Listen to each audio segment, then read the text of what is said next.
আমার হাজব্যান্ডের ধারণা সারাদিন আমি বসে থাকি, শুয়ে থাকি, মোবাইল টিপি আর খাই দেয়, আমার কোনো কাজ নাই।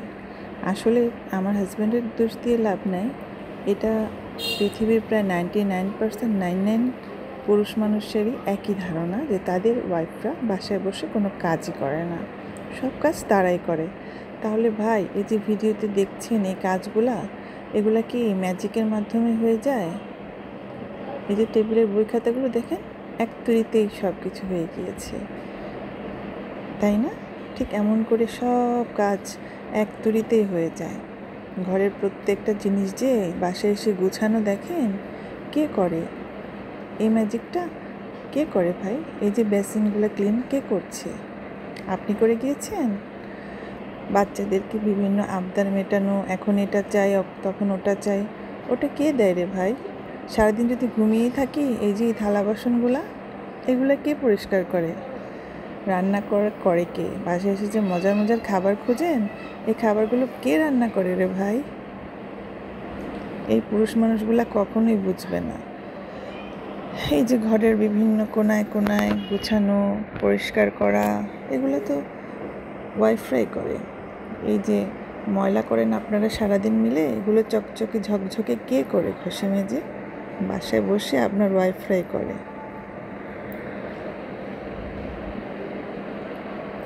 আপনারা বাইরে কাজ করেন ঠিক আছে, তাই বলে কখনোই স্ত্রীদেরকে হেয় প্রতিপন্ন করবেন না যে তারা বাসায় বসে কিছুই করে না।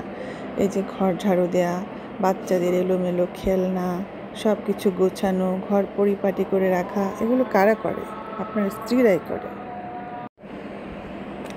বাসায় এসে গোছানো পরিপাটি যে ঘরটা দেখেন, এই ঘরটা পরিপাটি থাকে না।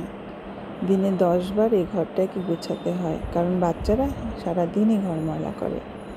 এই যে ময়লা ঘরগুলো পরিষ্কার করা, ঝাড়ু দেয়া, তারপর ঘর মোছা, এগুলো তো আপনার ওয়াইফকেই করতে হয়, কারণ কত 1 মাস যাবৎ বোয়া নেই, এটা তো আপনি জানেন রে ভাই।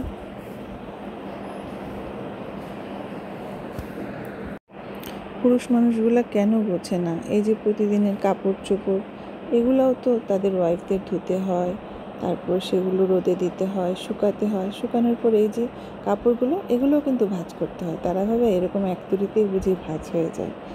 তারপর দিন শেষে মেহমান আসে, মেহমানদেরকেও তো নাস্তা পানি দিতে হয়, সেটাও তো স্ত্রীদেরকেই করতে হয়। নিজের জন্য কই সময়? কোথায় বলেন? এত কিছু করার পর হয়তো একটু সময় বের করে একটু ঘুমায়, একটু রেস্ট নেয়, সেটা তো আপনাদের কষ্ট। একটা সংসারের জন্য আপনারা যেমন কষ্ট করেন, আপনার স্ত্রীরাও সারাদিন কষ্ট করে। তাই দিন শেষে বাসায় ফিরে সারাদিন বাসায় বসে বসে কী করো, এই কথাটা স্ত্রীদেরকে বলবেন না। তাদেরকে উৎসাহ দিবেন, তাহলে তারা সংসারের প্রতি আরও মনোযোগী হবে, আর আপনাকেও ভালোবাসবে, আর সংসারে সুখ আসবে।